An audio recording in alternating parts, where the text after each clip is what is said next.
Salam alaikum wa rahmatullahi wa barakatuh. Donc pour commencer, bien sûr, on va vous donner un bref aperçu de notre université d'été. On va l'inscrire dans son contexte, Inch'Allah. L'objectif, effectivement, n'est pas de dispenser des conférences et de vous demander d'écouter, de consommer ce qui est dit. Mais cette université d'été s'inscrit en fait dans un processus, dans une dynamique de réflexion qu'on souhaite initier au travers de notre présence ici, dans la semaine. Et l'objectif, quelque part aussi, c'est de créer encore une fois une dynamique qui va initier un processus de pensée auquel on vous demande tous de participer. C'est-à-dire qu'il s'agit d'élaborer ou de mettre les fondements d'une vision, peut-être d'un projet. Et donc, c'est un projet auquel tout le monde travaille. Nous, ici, on n'a pas la prétention de vous donner quelque chose qui est final, qui est prêt à l'emploi, qui est élaboré. Parce que c'est un sujet, encore une fois, comme on va le voir, c'est un sujet qui est assez nouveau et en vérité sur lequel il n'existe pas quelque chose qui est fait. Moi, par exemple, tout ce que je vais vous donner ici, c'est issu de recherches que j'ai menées depuis des années. Et en fait, tout ce que je vais vous donner, et je l'ai écrit, et j'ai passé de longues heures, de longues même années à y réfléchir, sans toutefois prétendre que ce que je dis est forcément correct, que mes recherches ont abouti à quelque chose de correct ou quelque chose de développé, mais le but c'est d'ouvrir les horizons et de lancer la réflexion. Et donc ici, on demande la participation de tout le monde. Pourquoi ? Parce que c'est un grand sujet. C'est pas un chercheur ou un centre de recherche même qui peut en vérité développer tout ce domaine. Et en plus de ça, comme l'a dit Mohamed, c'est un sujet pluridisciplinaire. C'est-à-dire que tout le monde est censé y contribuer. Si, sur le point de vue théologique, parce que nous, on parle de là, c'est de là qu'on parle, du point de vue théologique, du point de vue, ce qu'on a reçu de nos professeurs, c'est les outils pour pouvoir appréhender les textes de la révélation, pour pouvoir aussi appréhender la tradition musulmane, pour pouvoir la comprendre. Et de là, on essaye d'élaborer quelque chose sur le point de vue théologique. Mais ça ne s'arrête pas là, parce que, comme on le verra dans notre introduction, la question de l'ontologie de l'homme ne peut être dégagée seulement de la révélation, car la révélation n'est qu'une partie de la vérité. Et Allah subhanahu wa ta'ala a établi la vérité dans l'univers. Khalaqa as-samawati wal arda bil haqq. Il a établi la vérité dans l'univers. Donc moi, je ne suis pas spécialiste dans le domaine de la biologie, ni dans le domaine de la psychologie humaine, ni dans le domaine de l'astronomie ou de la physique. Et donc cette vérité qu'Allah a établie là-bas, moi je ne peux pas, ou mon appréhension de cette vérité va être limitée. Donc j'ai besoin de toi pour pouvoir m'aider sur ce plan-là. Donc c'est-à-dire qu'il s'agit d'un travail que tout le monde doit aider à élaborer, non seulement sur le plan théorique, mais aussi sur le plan de la pratique, sur le plan donc du concret, parce que tout le monde, chacun d'entre vous, travaille dans un domaine précis. Et donc de ce fait-là, par exemple, si nous, on travaille sur l'élaboration d'une certaine conception de l'homme sur le point de vue théologique, qui est élaboré peut-être avec des gens qui sont spécialisés dans d'autres domaines. Donc on élabore une réflexion théorique, mais on a besoin aussi des gens qui sont sur le terrain pour pouvoir articuler tout cela en termes concrets. Et c'est notamment ce qui manque aujourd'hui. Donc encore une fois, le but c'est de développer de créer une dynamique, de développer une vision et de continuer la réflexion en vérité ensemble. Donc voilà, on espère que de tout cela se dégagera peut-être une collaboration, une continuité en fait dans le temps, en collaboration avec l'USH, en collaboration avec avec vous, Inch'Allah. Donc, moi quand je contemple ce qu'il y a devant moi, là, quand je suis dans la nature, et j'ai été ici pendant 5 ans, et j'écoutais le prof parler de religion, et en même temps, je regardais par la fenêtre. Donc pour moi, c'est quelque chose de très puissant. C'est quelque chose de très puissant parce qu'Allah subhanahu wa ta'ala il dit Innama yakhsha Allah min ibadihi al-ulama. Ceux qui craignent Allah vraiment parmi ses serviteurs, c'est les savants. Et si les savants, malheureusement, voilà, souvent ça a été réduit aux savants religieux, mais en vérité, quand on voit ce verset et quand on voit ce qui précède le verset, Dieu ne parle pas de religion. Ce qui précède ce verset, Allah parle des signes de l'univers.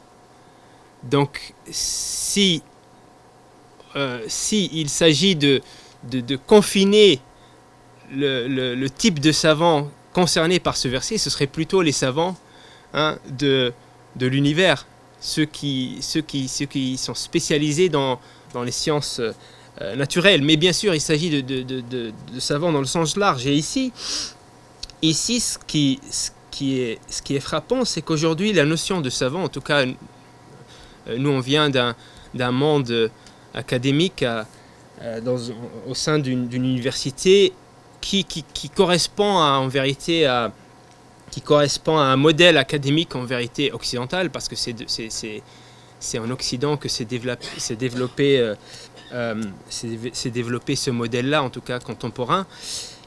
Et la définition de savant et la définition de science n'est pas forcément celle qu'on peut dégager de ce verset-là. Innama yakhsha Allah min ibadihi al-ulama.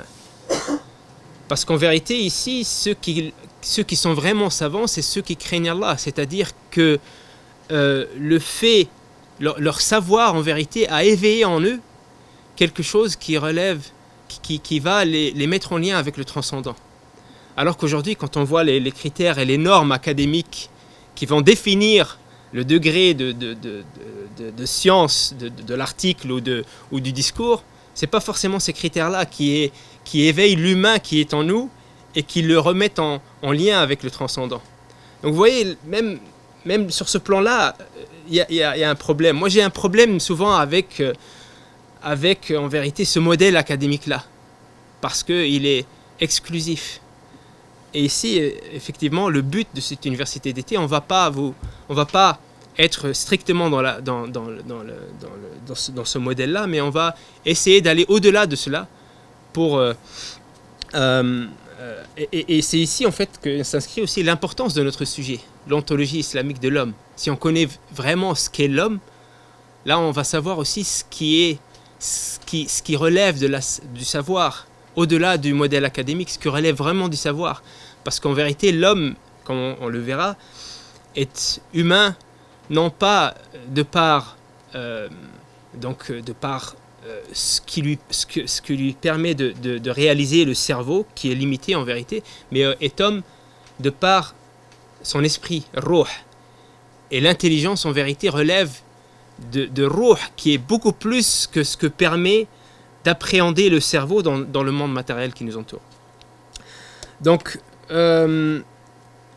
pour commencer à introduire notre sujet, effectivement, comme vous l'avez compris, le patrimoine intellectuel musulman et la pensée musulmane réformiste en général, contemporaine, en vérité manque une philosophie religieuse. On ne va pas dire que cette philosophie religieuse n'a pas existé. Cette philosophie religieuse a toujours été là. C'est-à-dire que le prophète sallam, quand il est venu, et les compagnons après lui, les premiers savants de l'islam, dans leur appréhension des textes religieux, de la révélation et du monde qui les entoure, ont toujours opéré en fonction d'une certaine conception du monde, en fonction d'une certaine philosophie religieuse. Donc ici, je nuance la différence entre philosophie de la religion et philosophie religieuse. La philosophie de la religion, c'est l'étude de la religion en tant que phénomène, en tant que phénomène social. On étudie les phénomènes de la religion. Mais la philosophie religieuse, ce qu'on entend par là, c'est une philosophie de la religion. Donc c'est la philosophie en vérité qui régit par exemple l'islam. La philosophie, le fil conducteur qui régit par exemple l'islam, c'est ça ce qu'on entend par philosophie de la religion et non pas philosophie religieuse et non pas philosophie de la religion. Donc il y a toujours eu cette philosophie religieuse, cette conception, cette cosmologie qui régit la pensée et l'action. Il y a toujours eu ça au cours de l'histoire, en tout cas surtout chez les premiers savants. Mais donc les savants ont toujours appréhendé les textes et la réalité au travers de cette philosophie-là. Sauf que cela se faisait de manière spontanée, sans forcément avoir besoin à théoriser et à codifier cette philosophie. Cela se faisait d'une manière spontanée. Au fil de l'histoire, bien sûr, il y a eu, comme on le verra, il y a eu des débats d'ordre philosophique, d'ordre théologique, qui ont plus ou moins influencé cette cosmologie et cette vision du monde. Mais aujourd'hui, donc, le patrimoine intellectuel qu'on a hérité ne contient pas en vérité une philosophie religieuse, une cosmologie de l'homme en tant que discipline ou en tant que théorie, même si c'est imprégné par une vision du monde. Et à mon sens, en vérité, le mouvement réformiste aujourd'hui et la pensée musulmane contemporaine est en manque de cette philosophie qui nous permet d'appréhender les textes et la tradition musulmane et la réalité contemporaine à travers un cadre holistique. Donc la thèse essentielle de cette université d'été, c'est que la théorisation de cette vision globale du monde, cette cosmologie islamique, est essentielle pour rétablir l'efficacité de la pensée musulmane. Vous savez, les sciences islamiques et la pensée musulmane en général ont été développées au cours de l'histoire par les musulmans pour une raison essentielle, afin que le musulman reste fidèle intellectuellement et spirituellement et dans la pratique à la volonté divine. En vérité, les sciences religieuses sont une interface entre la parole divine, entre la volonté divine et la conception et la pratique humaine. L'objectif de ces sciences-là, c'est que l'humain soit le plus fidèle possible à la volonté divine dans sa compréhension, dans sa conception et dans sa pratique. C'est ça la vocation essentielle des sciences islamiques. Et ces sciences islamiques ont été efficaces, plus ou moins, à travers l'histoire, justement dans cet objectif-là. Le problème, c'est que cette efficacité des sciences islamiques permettant la fidélité à la volonté divine s'est perdue petit à petit à travers l'histoire. Et aujourd'hui, ce qu'on a hérité en termes de sciences islamiques, en vérité, sont des sciences, à mon sens, qui ont perdu leur efficacité. Ou perdu en tout cas une grande partie de leur efficacité. Et on va y revenir, on va élaborer ça en détail. Voilà, c'est quelque chose sur lequel on peut discuter. Hein. On n'est pas fermé, on est ouvert au débat.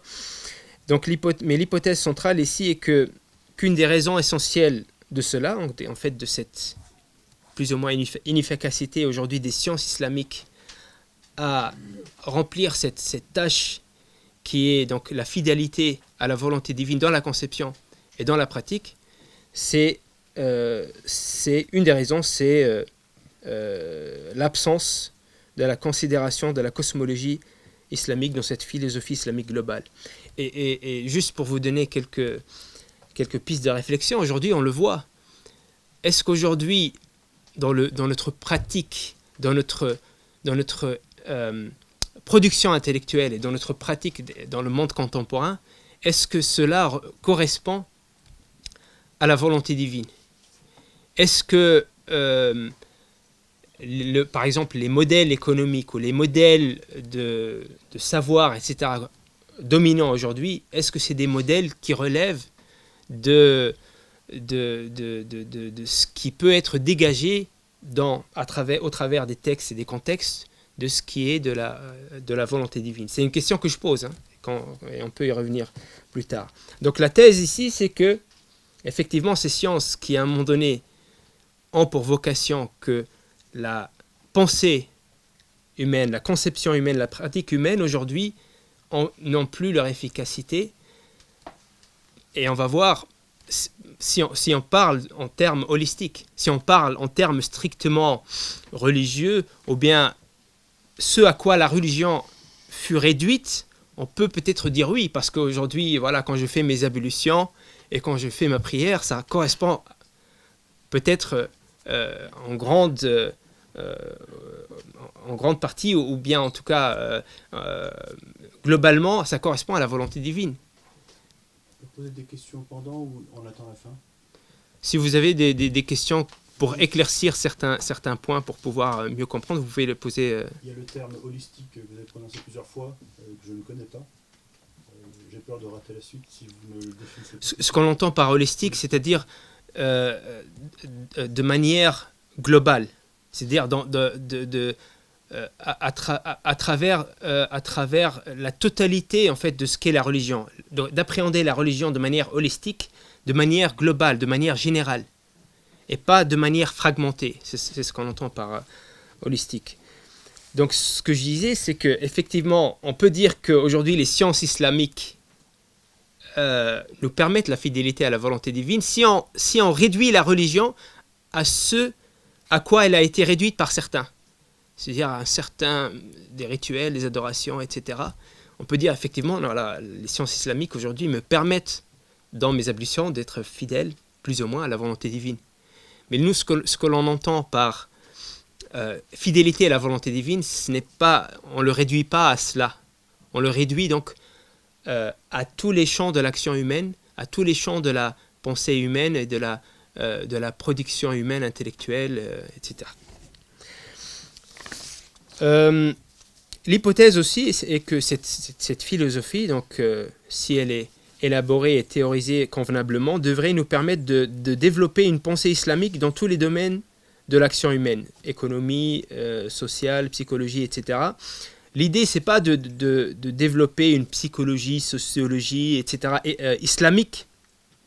L'idée, c'est de créer des paradigmes, des cadres référentiels éthiques qui peuvent aider à appréhender tous ces domaines d'une approche éthique fidèle aux enseignements de l'islam. C'est-à-dire qu'aujourd'hui, l'idée, c'est qu'aujourd'hui, une des raisons pour lesquelles on a du mal à développer une pensée islamique dans tous ces domaines de l'action humaine, c'est qu'en vérité, notre approche n'est pas forcément la bonne.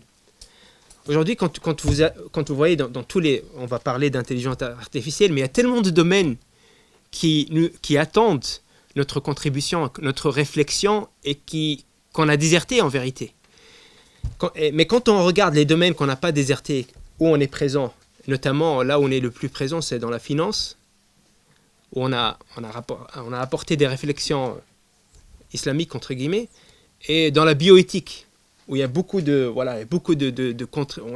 réflexions aussi, de centres de recherche et sur le plan éthique musulman. Quand on regarde les domaines, donc je ne parle même pas des domaines où on est complètement absent, mais donc pour moi, une des raisons, c'est qu'en vérité, l'approche elle est problématique, parce qu'on a réduit la religion à certains domaines et pas à d'autres, et parce que notre approche est une approche justement qui est une approche fragmentée du halal et du haram. Et justement, quand on regarde les domaines où on est présent, la bioéthique et la finance notamment, eh bien on voit que l'approche, c'est une approche qui ne part pas d'une philosophie, d'une vision globale du monde et de l'humain en islam, à travers laquelle on va articuler une réflexion dans la bioéthique, à partir de ce qu'est l'homme, et donc de ce qui devrait lui permettre d'être fidèle à ce qu'il est, etc. Non, on va appréhender ce sujet-là à travers du prisme classique qu'on a hérité du fiqh, du halal et du haram, souvent. Et donc on va appréhender une opération chirurgicale pour voir si c'est halal ou c'est haram. Sans pour autant questionner le cadre idéologique qui régit tout le domaine qui relève donc de la conception de l'humain, qui relève de la conception de la société, qui relève en fait aussi du domaine économique, etc. Et c'est plus ou moins pareil quand on revient à la finance. Là aussi où on est très présent. On ne va pas appréhender les transactions financières, etc. à partir d'un modèle économique qu'on a développé et qu'on a articulé à partir de notre conception de l'économie, qui part d'une conception aussi de l'homme et de ce qui lui correspond en termes économiques, parce que l'objectif, comme on le verra, de l'islam au final, c'est de produire un humain qui est fitri, un humain de la fitra et une société de la fitra, une société qui répond à ce qu'est l'humain vraiment dans son essence, et une économie qui répond à ce qu'est vraiment l'humain dans son essence. Et donc nous, on va pas appréhender le domaine de la finance à partir de ce cadre holistique global qui nous permet qui va régir cette production dans la finance, mais on va laisser les choses conceptuellement en tant que telles, dans leur cadre d'origine, et on va élaborer des réflexions fragmentées. On va prendre la transaction financière pour voir s'il n'y a pas de riba, il n'y a pas de gharar, il n'y a pas certaines choses, et si c'est bon, voilà, c'est bon, c'est halal, sans pour autant questionner tout ce qu'il y a derrière. Questionner le modèle auquel aspire en vérité cette idéologie qui est derrière cette transaction. Le prêt bancaire n'est pas quelque chose qui vient de nulle part, c'est quelque chose qui vient de toute une conception du monde, une conception de l'économie, une conception où l'humain est tenu de produire pour pouvoir réaliser le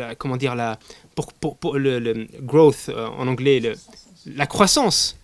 Et cette croissance, elle doit être constante. Et pour que la croissance soit constante, il faut que l'humain consomme. Et pour que l'humain consomme, il faut produire. Et pour produire, il faut que l'humain consomme. Et pour que l'humain consomme plus au-dessus de son besoin, il faut lui permettre cette consommation. Et donc, il faut lui permettre de prêter et de s'endetter et d'acheter des choses, même si on n'en a pas les moyens. Et donc, il faut établir donc, un produit financier qui correspond à cela. Mais nous, on va évaluer le produit financier sans évaluer le cadre dans lequel il s'inscrit et sans même avoir de cadre qui est propre à nous et qui permet d'avoir une réflexion alternative. Même si on peut se dire aujourd'hui on est dans un modèle et c'est très difficile de changer les choses, mais au moins conceptuellement de dire qu'aujourd'hui on est dans l'exception et qu'on aspire à quelque chose. Donc voilà, ce qu'on dit, c'est qu'aujourd'hui, une des raisons pour lesquelles on a du mal justement à appréhender tous ces domaines, c'est qu'en vérité, notre approche n'est pas la bonne à mon sens, et qu'on est souvent, sur le plan de la pensée musulmane, sur le plan théologique, on est souvent en vérité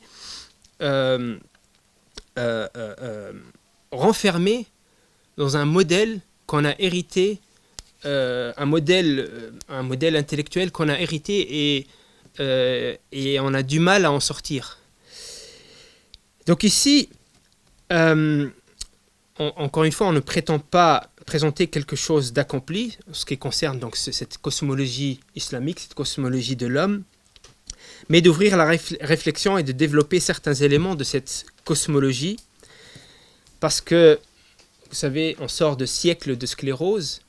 La pensée musulmane s'est sclérosée, la production intellectuelle musulmane s'est arrêtée pendant des siècles.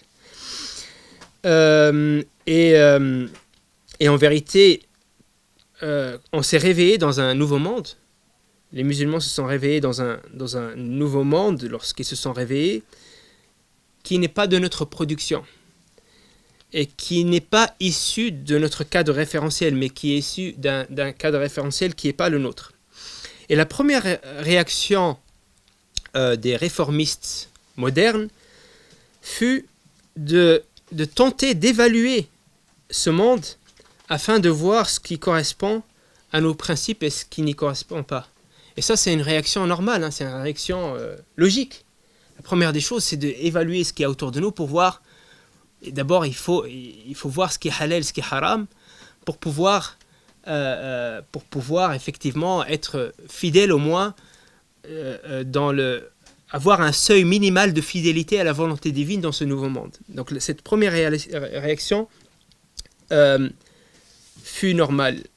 Mais le problème en vérité essentiel qu'on n'est pas allé beaucoup plus loin que cela. Parce que cette première réaction en vérité, quand on a évolué ce qui nous entoure de ce monde, de ce nouveau monde, de ce nouveau modèle politique, de ces nouveaux modèles sociaux, économiques, etc., et même intellectuels et scientifiques et philosophiques, la première réaction, elle a été normale, mais elle n'a pas été faite au travers d'une philosophie globale de l'homme ou d'une cosmologie à travers de la cosmologie de l'islam. Elle a été faite à travers du prisme, encore une fois, du halal et du haram. Le problème, c'est que ce travail-là, donc d'évaluer ce monde qui nous entoure au travers de cette cosmologie globale de l'islam, n'a pas été fait. Et ce qui s'est produit, et c'est relevé, ça a été relevé par Malik bin Nabi, c'est qu'en fait, on a abouti. Donc, ce qu'on a fait, c'est qu'on a pris de ce monde, de ce nouveau monde, ce qu'on a dit qui n'était pas en contradiction avec nos principes, ce qui n'était pas haram. On a emprunté cela à cette nouvelle réalité. Et on a pris aussi de notre tradition qu'on a héritée. Et Malik bin Nabi, en vérité, il a dit qu'on a abouti à un entassement, en vérité. Un entassement de deux choses, ou un entassement qui est un mélange de deux choses. Un entassement d'éléments morts qui viennent de notre patrimoine intellectuel, qui sont morts parce qu'ils étaient efficaces, ces éléments-là, dans leur réalité respective, mais ils ne sont plus efficaces aujourd'hui. Parce que c'est à nous de leur redonner leur efficacité, mais on ne l'a pas fait, on les a pris comme tels. Donc un entassement d'éléments morts, qui n'ont plus d'efficacité aujourd'hui, et mélangé avec des éléments mortels, qui viennent d'un autre cadre référentiel qui n'est pas le nôtre, et qu'on a pris, ils sont mortels parce qu'ils sont efficaces dans leur cadre référentiel respectif, celui de le cadre référentiel occidental, mais en les prenant, on les sort de ce cadre idéologique et on ne les inscrit pas dans un cadre référentiel qui permette de leur donner une efficacité et de les inscrire dans notre vision du monde à nous, pour les diriger vers l'éthique islamique, pour les mettre au service de la volonté divine. On n'a pas fait cela. On les a laissés en tant que comme tels. Tu parles Notamment dans ce livre-là. Le problème des idées. Il n'y a pas de souci. Donc, ce qu'on a hérité, c'est cela. C'est un entassement d'éléments morts et d'éléments mortels, en vérité.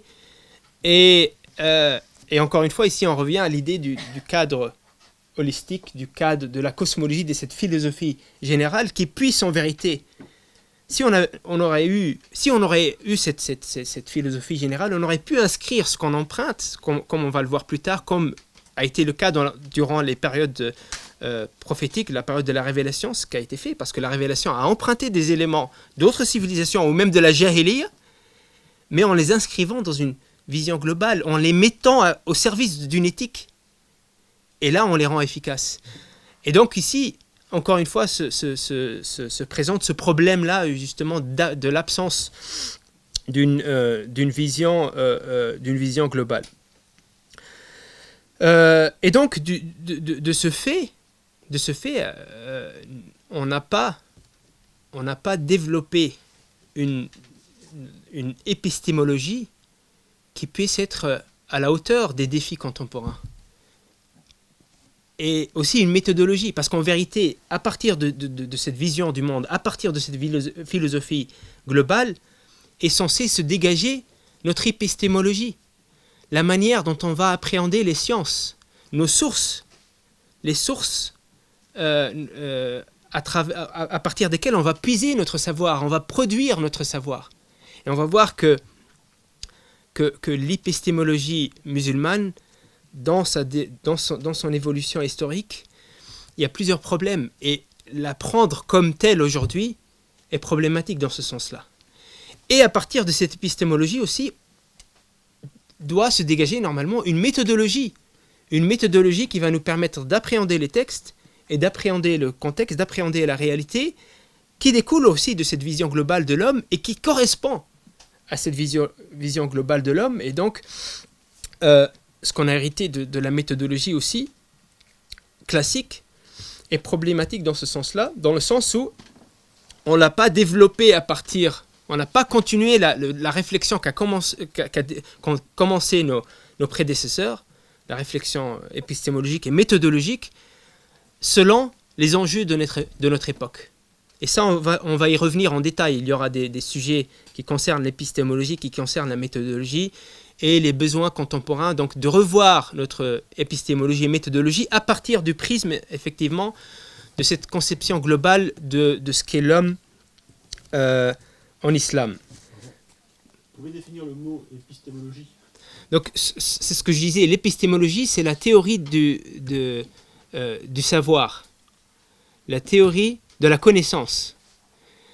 C'est ce qui va permettre d'organiser notre savoir, les sources, d'où vient notre savoir, quels sont ses objectifs, quel est le référentiel à travers duquel il va découler, etc.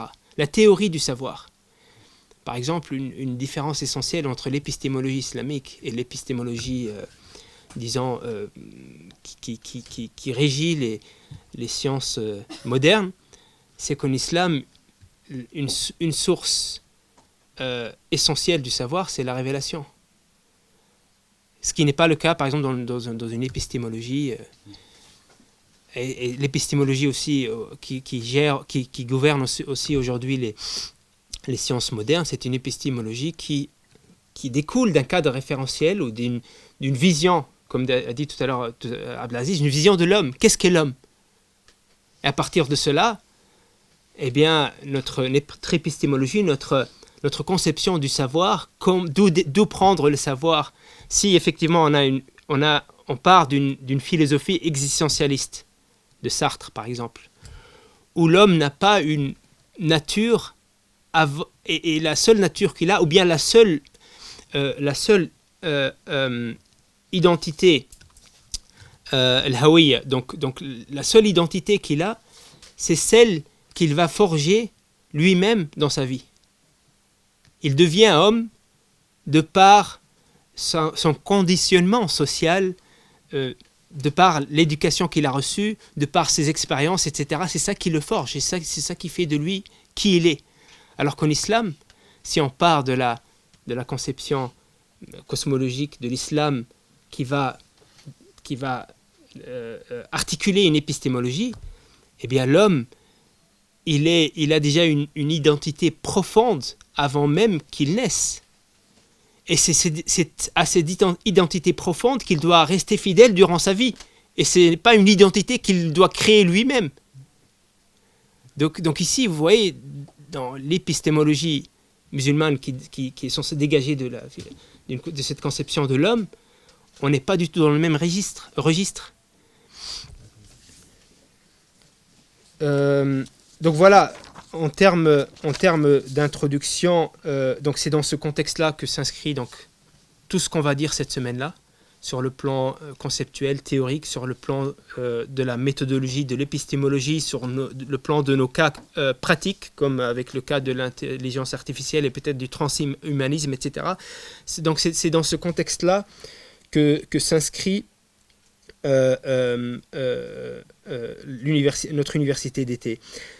Pour vous donner peut-être d'autres exemples, effectivement, comme vous l'avez compris, une vision correcte de l'humain, une philosophie globale de l'humain est essentielle effectivement afin de comprendre les enseignements de l'islam dans leur globalité, mais aussi, comme on l'a vu, pour articuler une épistémologie islamique qui soit fidèle à la volonté divine et une méthodologie islamique effectivement qui nous permette d'aller jusqu'au bout en fait de ce que Dieu veut de nous au travers de la révélation et au travers de la création.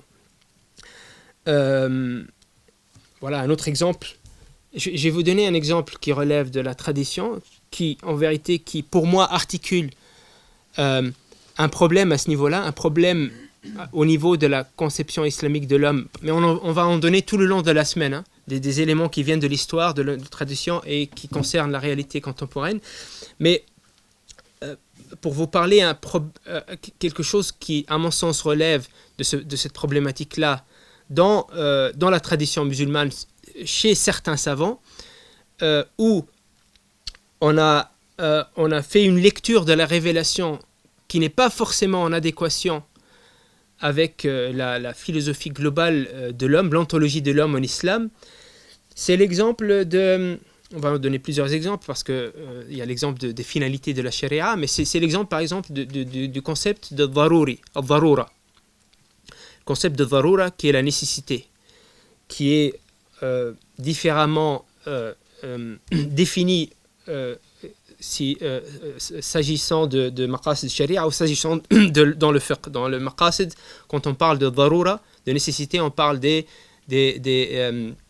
5 finalités al-daruriyat al-khams, qui est la préservation de la vie, qui est la préservation de la religion d'abord, de la préservation de la vie, la préservation plutôt de l'être humain, la préservation de la raison, de la progéniture et des biens. Ça, c'est daruriyat en termes de maqasid. Et après, il y a darura en termes de fiqh, qui est en vérité tout ce qui est nécessaire. Donc, c'est comme ça que je vous donne la définition classique. Tout ce qui est nécessaire pour que l'humain puisse continuer à vivre, ou pour qu'il ne soit pas dans une gêne extrême. Donc ça, c'est un peu la conception du fiqh. Je fais référence ici par exemple Wahb al-Zuhayli dans son livre Nazariyat al-Darura fi l'Islam, qui donne toute une série de définitions dans la tradition musulmane qui reviennent tous à cette définition-là, dans le fiqh en tout cas. Ici, c'est problématique sur les deux plans, sur le plan des maqasid et sur le plan du fiqh. Et cette problématique, à mon sens, elle relève justement de cette absence, de cette conception de l'homme, pas une absence en vérité, d'un problème à ce niveau-là. Et ces problèmes à ce niveau-là viennent en vérité, à mon sens, de la tradition ash'arite. Donc ici, quand on regarde, prenons l'exemple du fiqh, on a dit que daruri, c'est tout ce qui... donc ici, al-darura, quand on est dans la nécessité, on a le droit de commettre l'illicite, le haram. Al-daruriyat tubih al-mahdurat. Ici, on a défini al-darura comme étant tout ce qui porte un préjudice physique, matériel, donc à l'humain. Et de ce fait, il a le droit de commettre l'illicite. Alors qu'en vérité, l'humain en tant qu'humain, si on part de l'ontologie islamique de l'homme, al-darura devrait être tout ce qui l'empêche d'accomplir sa fonction existentielle dans l'univers. Et de ce fait, la prière, ça doit faire partir d'al-daruriyat.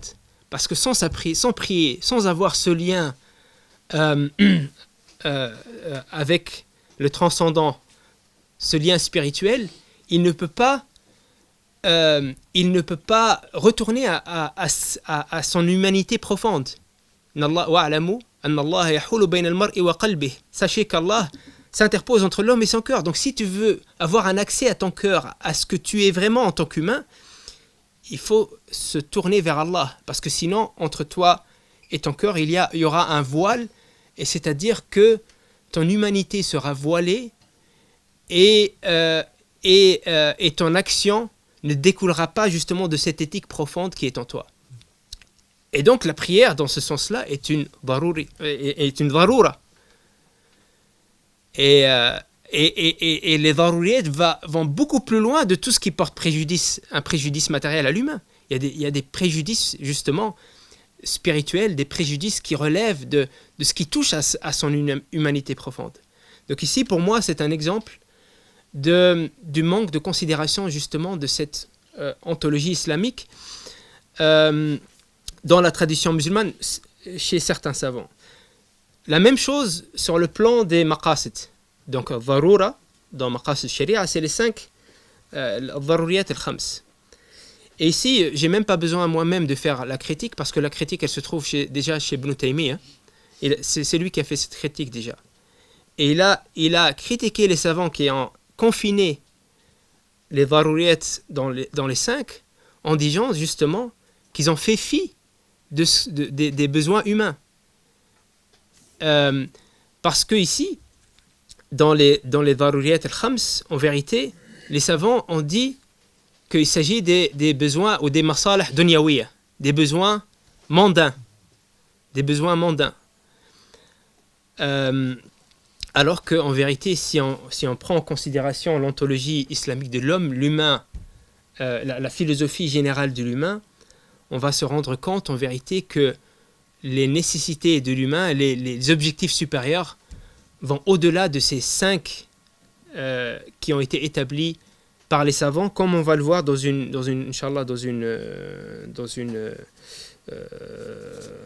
un chapitre qui sera justement dédié à cela. Donc Ibn Taymiyyah fait la critique en disant que ils ont confiné les daruriyat dans ce qui est dunyawi.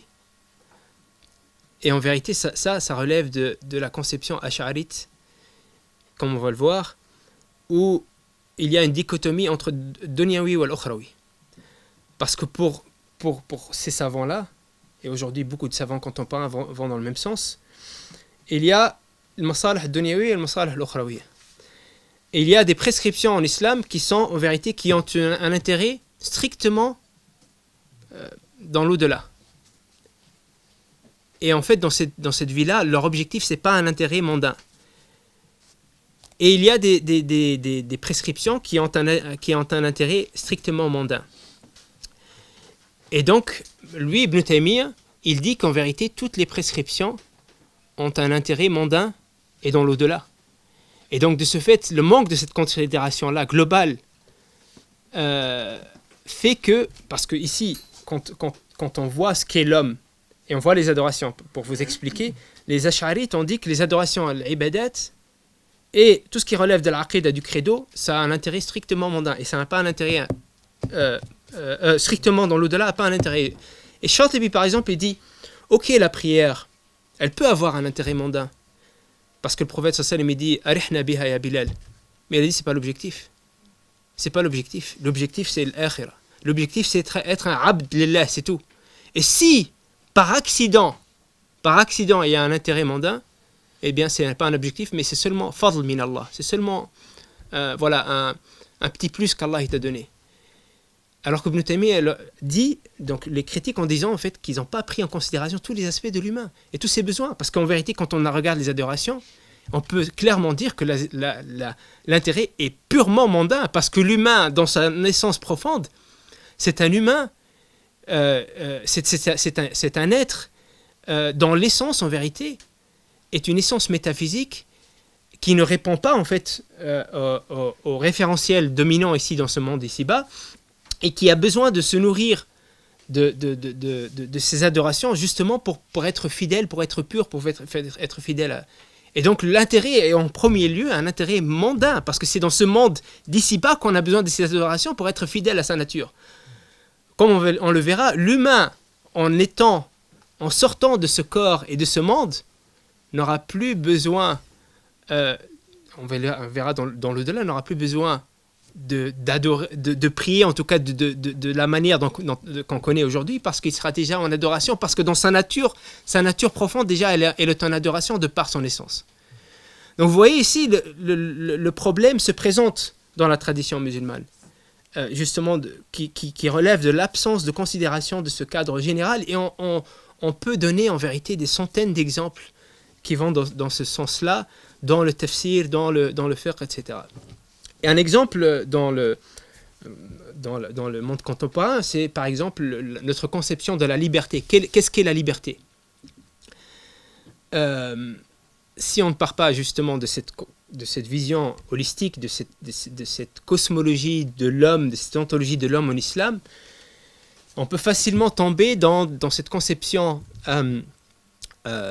laïque, disons, de cette conception matérialiste, où la liberté, c'est d'avoir le plus de liberté individuelle que possible, d'avoir la liberté de disposer de son être comme on le souhaite, etc. Alors qu'en islam, la liberté, en regardant la conception de l'homme en islam, on voit que l'homme est libre en islam en se détachant justement de tout ce qui entrave son humanité profonde, tout ce qui va à l'encontre de sa fitra. Mais pour pouvoir savoir qu'est-ce qu'est l'humain dans son essence profonde et qu'est-ce qui entrave sa fitra, eh bien il faut avoir une conception élaborée et profonde de l'humain pour pouvoir appréhender dans le monde concret qu'est-ce qui est susceptible d'entraver sa nature profonde et pour pouvoir y remédier. Et donc notre conception de la liberté dans ce sens-là va être totalement différente et cette ontologie de l'homme va être très importante pour définir la notion de liberté. Donc ça, c'est deux exemples qui illustrent l'importance de cette conception de l'homme, l'importance de la théoriser, de l'élaborer, justement pour la pensée musulmane contemporaine, pour pouvoir retourner à notre tradition. Bien sûr, ici, quand on critique la tradition, comme l'a dit tout à l'heure Cheikh Arabi, il faut que ce soit une critique qui est basée sur une méthodologie très rigoureuse et qui connaît la tradition à sa juste valeur. Parce que la tradition est quelque chose de très très profond. Nos prédécesseurs ont fait un travail extraordinaire. Et c'est seulement celui qui le comprend qui peut le considérer à sa juste valeur. Et le fait de minimiser ou de mépriser ce travail relève de l'ignorance en fait, de ce qui a été élaboré par nos prédécesseurs. Donc celui qui comprend vraiment, il ne peut être respectueux par rapport à cela. Mais ce respect ne peut pas pour autant nous enlever le droit de critique. Parce que c'est un travail qui reste un travail qui est inscrit dans l'histoire, qui est inscrit dans des processus, des dynamiques de réflexion, des dynamiques politiques aussi. Où des fois, peut-être que certaines décisions peut-être ont été, ou certaines réflexions ont été plutôt influencées par des dynamiques politiques plutôt que par une volonté de rester plus ou moins proche de la volonté divine. C'est possible aussi. Donc il faut avoir aussi cette approche-là pour pouvoir puiser dans cette tradition de la meilleure des manières. Parce que le but, effectivement, ce n'est pas, on ne va pas, comme ils disent, réinventer la roue. C'est là que ça commence. C'est dans la tradition que ça commence. On ne va pas s'asseoir et à partir de rien élaborer une pensée pour notre monde contemporain. On ne peut pas faire fi de 1400 ans de tradition. Parce qu'il y a beaucoup d'éléments qui sont très très utiles. Et c'est en continuant la réflexion qu'on va y arriver. Mais pour continuer la réflexion, il faut savoir ce qu'on peut prendre et ce qui est influencé, ce qui est plutôt de l'ordre en vérité idéologique, parce que des fois les débats étaient tellement clivants qu'en vérité, l'attitude et l'opinion du savant étaient plutôt pour soutenir la doctrine de son école plutôt que pour établir la vérité. Ça, c'est possible. C'est des humains. Quand on regarde des fois les débats entre Ash'arites et Mu'tazilites, quand on voit le débat, on va longuement en parler de Tahsin ou Taqbih, souvent des savants ont pris des positions des fois farfelues, parce que si ils ne le faisaient pas, c'était tellement clivant que s'ils ne le faisaient pas, ils auraient été obligés de donner raison aux Mu'tazila. Et donc du coup, des fois, on rentre dans des choses qui des fois s'éloignent du rationnel pour pouvoir conforter justement l'idéologie de son école respective. Wallahu a'lam. Donc, donc c'était l'introduction générale à notre université d'été. Je crois que je vais ouvrir le débat. J'ai parlé en présence de mon cheikh, qui était pour moi un exercice assez compliqué parce que je parle sous son contrôle et que voilà, justement, je suis tributaire de tout ce qu'il m'a apporté. Et donc, voilà, on peut être d'accord, on peut ne pas être d'accord. En tout cas, le débat est ouvert, Inch'Allah. Et si, donc, Cheikh Arabi, vous voulez faire des commentaires ou qui que ce soit, Inch'Allah. Question, s'il vous plaît. Vous avez dit que la pensée islamique a fait la sieste. Vous avez une date de début, quand est-ce que la sieste a commencé et est-ce qu'elle est terminée? Et si oui, quand? Ouais. Après ceux qui ont étudié le mouvement réformiste contemporain et la pensée musulmane dans son processus historique essayent de donner des estimations. Comme Malik bin Abi, c'est quelqu'un qui a fait un long travail à ce niveau-là, et pour lui, on le verra d'ailleurs, hein, tout cela on en parlera en détail, mais pour lui ça a commencé avec la bataille de Siffin et ça a terminé avec Al-Muwahhidin, donc quelque part au XIVe siècle de l'ère islamique, donc au XIVe siècle de l'ère chrétienne, donc au 7e, 8e siècle de l'ère islamique, selon Malik bin Abi. On va y revenir en détail, Inch'Allah. Selon toi, Chakri, quelle est la solution pour appréhender? Selon moi, en tout cas dans ma modeste réflexion, il me semble que si les fondements du droit ont du mal des fois à analyser ce que tu appelles toi un modèle ou un système, c'est tout simplement aussi parce que le modèle même de Usul Fiqh n'appréhende pas ce qui est complexe. Donc on va analyser un agir particulier, que ce soit une vente, que ce soit un achat, que ce soit une pratique particulière, mais un modèle complexe. C'est pour ça que d'ailleurs, quand tu as pris l'exemple du débat, c'est un cas singulier. Mais le modèle en tant que tel, aussi complexe qu'il soit, puisque quand on parle du système capitaliste, c'est un modèle complet, c'est un modèle qui est très très complexe. Quel est aujourd'hui, pour nous, l'outil pour pouvoir pas seulement se contenter justement d'analyser la pratique singulière, hein, ou l'agir en particulier, mais plutôt le système. Puisqu'aujourd'hui, moi, il ne me semble pas que quelqu'un a pu dresser un hukm sur le système en entier, sinon il va condamner tout le monde. Moi, quand je critique Usul Fiqh, en vérité, je ne dis pas qu'Usul Fiqh aujourd'hui a perdu son efficacité. Aujourd'hui, Usul Fiqh est encore efficace dans ce à quoi il a, comment dire, dans l'élaboration du fiqh, il est encore efficace.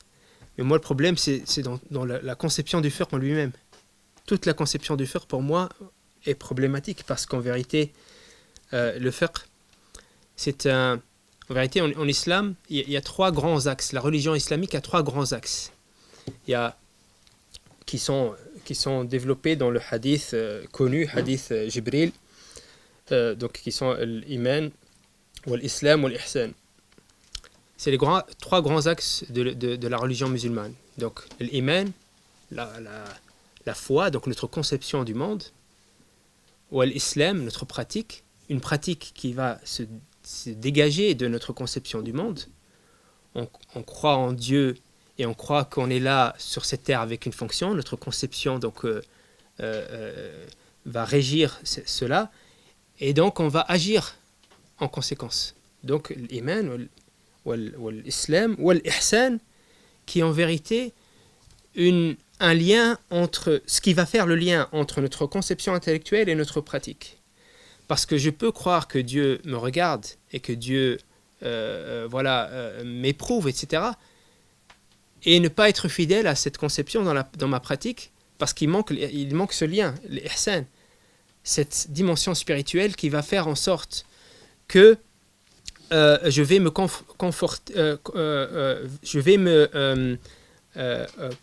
conformer dans ma pratique à ce que je crois intellectuellement. Pourquoi ? Parce que dans mon parcours, il y aura des choses, des influences qui vont faire en sorte de me dévier de ma conviction intellectuelle et de faire d'autres choix. Donc je sais que Dieu me regarde, mais il y a des choses dans la vie qui vont me pousser à aller à l'encontre de cette conception-là, de cette foi-là. Et le ihsan est là pour repousser ces choses-là et pour me garder pur, pour que je puisse me conformer à ma conviction intellectuelle dans ma pratique. Donc en fait, l'islam se résume à ça, ces trois choses-là. Vous pouvez prendre n'importe quel verset du Coran ou n'importe quel hadith, il s'inscrit dans un de ces trois registres. Maintenant, les savants musulmans, comme j'ai dit tout à l'heure, ont développé des sciences pour pouvoir être fidèles en fait à ces trois choses-là. Pour que l'humain soit le plus fidèle possible dans sa conception à la volonté divine, donc l'iman, le plus fidèle possible dans sa pratique à la volonté divine, donc l'islam, et le plus fidèle possible dans sa dimension spirituelle, dans ce qu'il est en tant qu'humain, à la volonté divine, donc l'ihsan, spirituellement. Mais quand on regarde les sciences qui ont été développées, donc il y a des sciences qui ont été développées pour ce premier axe, la aqida, etc. Les sciences qui ont été développées pour ce deuxième axe qui est le fiqh. On peut relever pour moi des problèmes, car le fiqh ne nous permet pas d'être fidèles dans la pratique à tous les aspects de la volonté divine, mais un petit aspect seulement de la volonté divine. Et donc pour moi, il faut revoir la conception du fiqh et l'élargir, ou bien il faut ramener une nouvelle discipline qui puisse nous permettre d'être fidèles à toutes les dimensions de la volonté divine. Et on va y revenir en détail, parce que le fiqh en vérité nous permet d'appréhender la volonté divine au travers des textes. Comme il dit le Ghazali, le Mustasfa, il dit le fiqh c'est trois choses. Et l'usul pareil. Donc ça appréhende la révélation pour relever trois choses. Al-mantuq, wal-mafhoum, wal-ma'qoul. Le mantuq, ce que disent les textes explicitement, accomplis la prière, fais tes ablutions, etc. Al-mafhoum, ce que disent les textes dans leur sous-entendu. Wal-ma'qoul, c'est par extrapolation, donc l'analogie.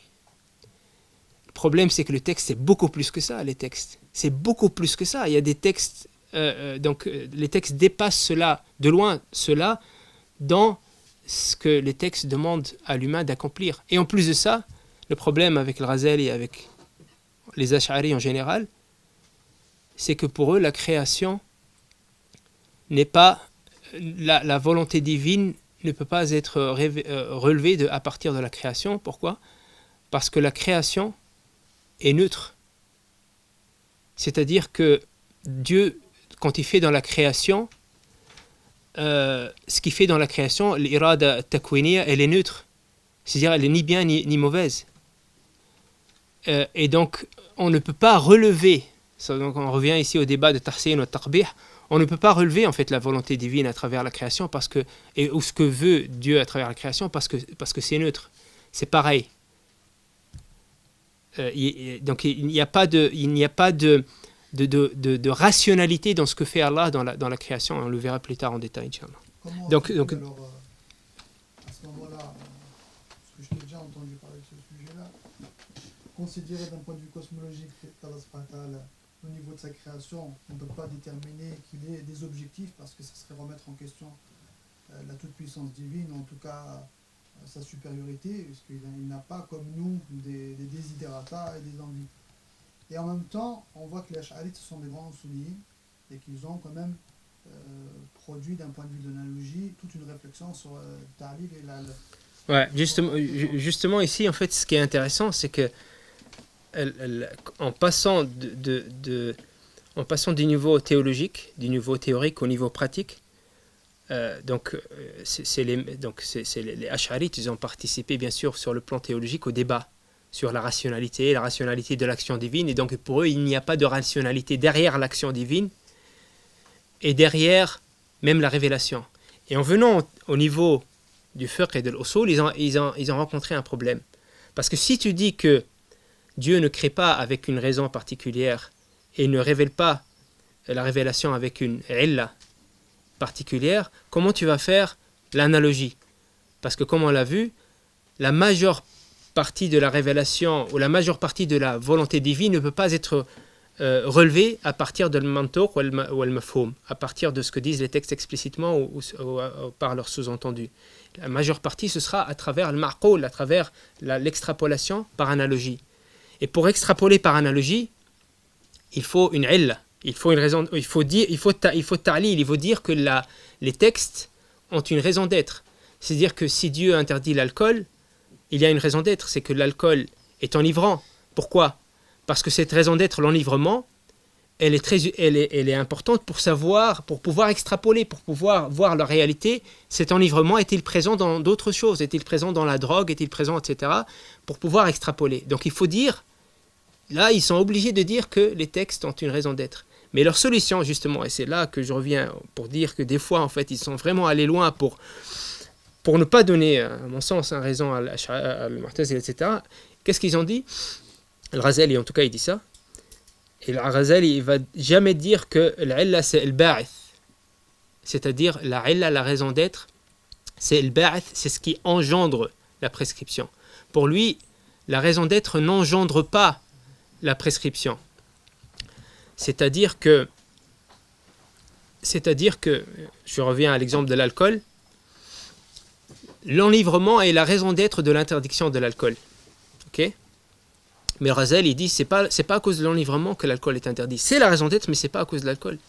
Et il dit, donc, selon en tout cas sa vision des choses, que selon la vision des choses ash'arite, ça aurait pu être tout autre attribut présent dans l'alcool. Ça aurait pu être l'odeur de l'alcool, ça aurait pu être la couleur de l'alcool, ou tout autre attribut dans l'alcool aurait pu être la raison d'être. Pourquoi? Parce que la raison d'être n'a pas de conséquences logiques sur la prescription. Mais ici, c'est l'enivrement. Et donc l'enivrement n'est pas ce qui engendre la prescription, parce que l'enivrement est mauvais en soi, parce que, encore une fois, dans la conception ash'arite, il n'y a rien qui est mauvais ou qui est bon. Ce qui est mauvais parce que Dieu l'a dit, mais pas en soi, objectivement. Et ce qui est bon, c'est bon parce que Dieu l'a dit, mais pas en soi. En fait, c'est pareil. En soi, boire de l'alcool ou ne pas boire, c'est exactement pareil. Mais c'est mauvais parce que Dieu l'a dit, et pas parce que ça engendre des choses qui vont à l'encontre de la nature humaine, etc. Et donc, c'est ça la solution qu'ils ont trouvée, c'est de dire que la raison d'être n'engendre pas la prescription, mais c'est une amara. Amara, c'est-à-dire, c'est comme une balise. Ça t'indique que la prescription est là. Quand c'est là, la prescription est là. Mais sinon, il n'y a pas vraiment de rationalité objective derrière. Et donc, ce point n'est pas transposable. Si, c'est transposable, mais pas parce qu'il est bien ou mauvais en soi, ou parce que c'est lui qui engendre en vérité l'interdiction. Ce qui engendre l'interdiction, c'est Dieu. C'est parce qu'il a dit interdit. Mais il a mis l'enivrement en tant que balise, en tant qu'indicateur pour dire, voilà, s'il est là, la prescription, elle est là. Alors, c'est quoi le munasaba? Munasaba, justement, c'est comme il explique aussi Shatibi, c'est que ça correspond à ce que dit Dieu. Ça correspond, Shatibi par exemple, pour lui, le maslaha et le munasaba, etc., n'est pas quelque chose, encore une fois, d'objectif. C'est en vérité, dans la réalité, on peut savoir ce qu'est maslaha, dans ce qui nous entoure. Mais comment on a su que c'est maslaha? Après d'avoir connu la révélation. Mais avant d'avoir connu la révélation, c'est ni maslaha, ni rien du tout. Et donc c'est munasib, parce que ça correspond à la logique de la révélation. C'est tout. C'est-à-dire que si Dieu aurait voulu que ça soit autrement, comme le dit Jouayn, Mais il dit, mais il dit clairement, Shatibi il dit clairement, et le Razali aussi, avant la révélation, tout est sawa, tout est pareil. Il y a pas et donc c'est le munasaba parce que ça correspond à la révélation. Et non pas ça correspond à une éthique qui est objectivement présente dans la création. Et donc du coup, la création en vérité n'est pas une source d'éthique. On ne peut pas relever l'éthique à travers la création. Est-ce que dans ce développement, les Ash'arites n'ont pas voulu en fait se préserver et donner trop d'importance au raisonnement rationnel, de peur qu'ils prennent le dessus, comme un peu chez les Mu'tazilites, qui prennent le dessus sur la révélation, et de ce fait-là, ils ont peut-être été un peu excessifs dans l'importance ou la prédominance de la révélation et de la volonté divine sur un raisonnement rationnel au sujet des actions. Ouais, ici on n'est pas là forcément pour juger la charia, etc. Dans ce domaine, mais comme il revient souvent, et même dans des articles qu'on a consultés des productions du CIL ou d'autres, que souvent dans la conception ash'arite pose problème, enfin, ou met des barrières à l'ontologie de l'homme, enfin l'ontologie islamique. Donc c'est bien de traiter ou bien de comprendre en fait les positions des ash'arites pour pouvoir porter un jugement, savoir si ils sont vraiment rejetés. Comme j'ai dit, cela s'inscrit dans un clivage historique. Et la pensée ash'arite est en vérité une réponse, c'est une pensée réactionnaire en fait. Et c'est une réponse au Mu'tazila surtout.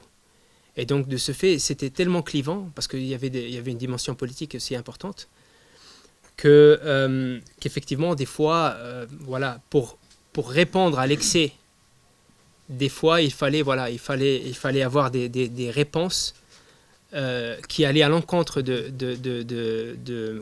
l'adversaire. Et souvent, en vérité, ça a été... c'était tellement clivant que ces réponses, en fait, souvent, avaient l'objectif, en vérité, de contrer le courant mu'tazilite. Moi, je n'ai pas compris comment... Je vais rabaisser le niveau, pardon. On parlait d'un constat où la pensée islamique a fait la sieste. Pourquoi s'être tout de suite concentré sur la Ash'arite, que je connais même pas en plus, je connais même pas leur histoire. Pourquoi passer du constat à tout de suite parler de ces gens-là? Est-ce que c'est un frein, ces gens-là? Non. Ils ont beaucoup participé à la sieste. Non, c'est pas ça. C'est pas ça. En fait, moi, ce que je voulais illustrer à travers l'exemple des Ash'arites, c'est que donc aujourd'hui la pensée musulmane contemporaine manque donc à mon sens, d'une cosmologie globale de l'homme. Et j'ai donné cet exemple de l'Ash'arite pour dire que cette cosmologie nous permettra de retourner à l'histoire, de retourner à notre patrimoine, pour pouvoir, en vérité, c'est une grille de lecture pour pouvoir savoir ce qui s'inscrit dans le référentiel musulman et non. Parce que les Ash'arites, leur problème, c'est que leur pensée est une pensée qui ne s'inscrivait pas à 100% dans un cadre référentiel islamique. Pour moi, leur pensée s'inscrit dans un cadre référentiel hybride. Et d'ailleurs, Ibn Ashur fait référence à cela dans Alaysa as-subh bi qarib, où il dit, il parle de la pensée musulmane et il parle de 4 courants. Et il parle de Zanadiqa et